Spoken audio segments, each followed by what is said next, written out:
De partout à Lubumbashi et ses environs, bienvenue dans cette interview exclusive qui reçoit pour vous M.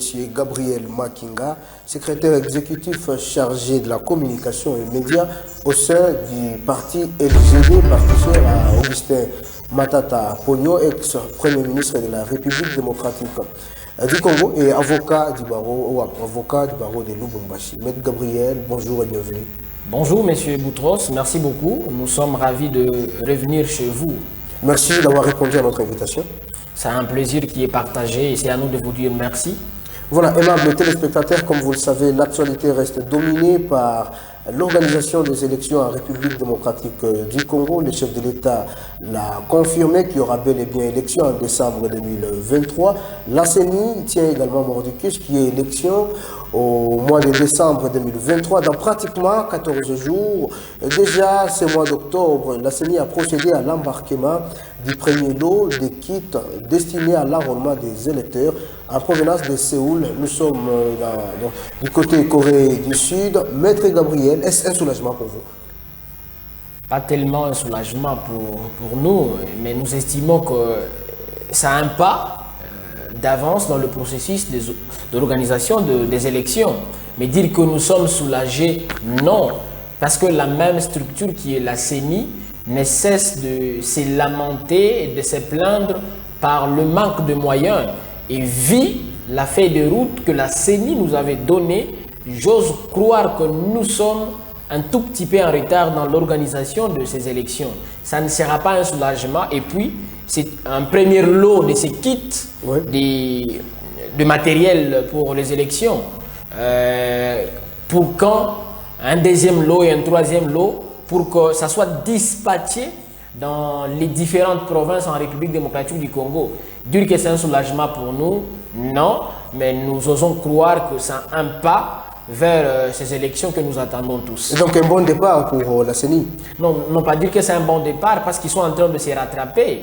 D'ailleurs, la CENI est largement en retard compte tenu de sa feuille de route. Oui. Parce qu'au jour d'aujourd'hui, sur la table, nous n'avons pas encore eu dans la globalité les calendriers électoraux qui devraient déjà être sur nos tables et que le parti politique devrait commencer à se préparer en fonction de ça et les autres parties prenantes aux élections. Mais fort malheureusement, ces calendriers n'est pas encore sur nos tables. Nous continuons à patienter et la CENI ne cesse de se lamenter auprès du gouvernement central par le manque de moyens.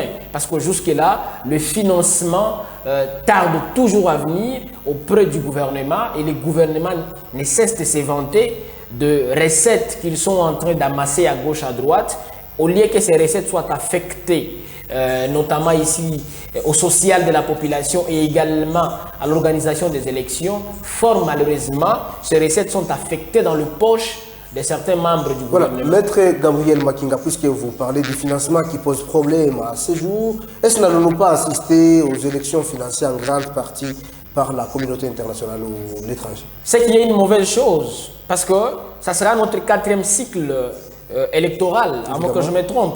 Les 2 derniers cycles électoraux chez nous, c'était organisé par notre propre financement.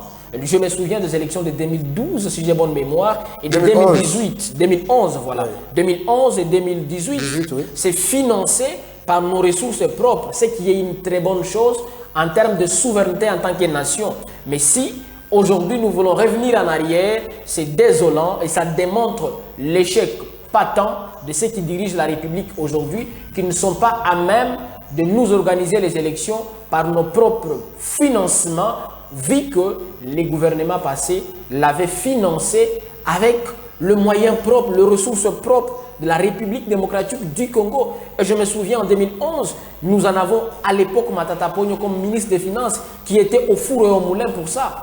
Alors, Maître Gabriel Makinga, il y a également Antonio Guterres, le secrétaire général des Nations Unies, qui avait invité à la CENI de pouvoir publier les calendriers électoraux, mais également son budget par rapport à ces processus électoraux. À ce jour, qu'est-ce qui bloque la publication du calendrier? Je ne suis pas d'accord avec M. Guterres parce que c'est de l'ingérence que nous refusons. Ce n'est pas parce que nous sommes opposants, mais c'est aussi quelque part de la négligence, de l'incompétence de ceux qui nous dirigent, qui n'ont pas su nous amener les calendriers électoraux à temps et que ces institutions commencent à nous rappeler qu'il faut mettre le calendrier électoral, ce qui n'est pas une... Alors qu'est-ce qui bloque la publication du calendrier? Je ne saurais pas les dire, je ne sais pas qu'est-ce qui bloque parce que la CENI nous a donné sa feuille de route qu'elle-même ne parvient pas à exécuter. Est-ce que c'est une stratégie politique que ceux qui dirigent actuellement utilisent derrière la CENI pour faire tarder les choses en voulant glisser, et ce qui sera une très mauvaise chose pour eux? Voulez-vous dire que la CENI a violé sa feuille de route en partie? Mais oui, elle est en train de violer sa feuille de route au jour le jour. Ça, ce qui devrait être fait en fonction de cette feuille de route au jour d'aujourd'hui n'est pas fait. Qu'allons-nous dire que cette CENI est en train de violer sa feuille de route?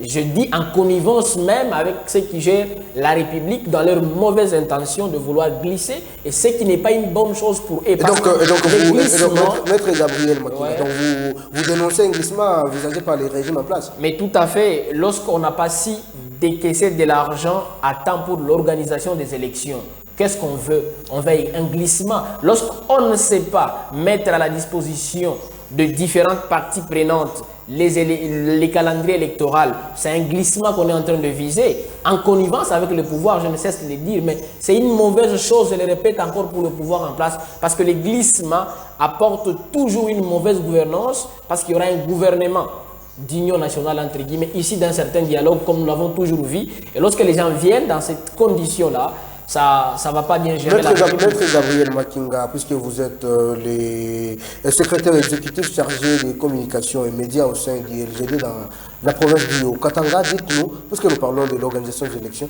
pensez-vous qu'en moins de 14 mois, il sera possible d'organiser des élections crédibles, transparentes et apaisées?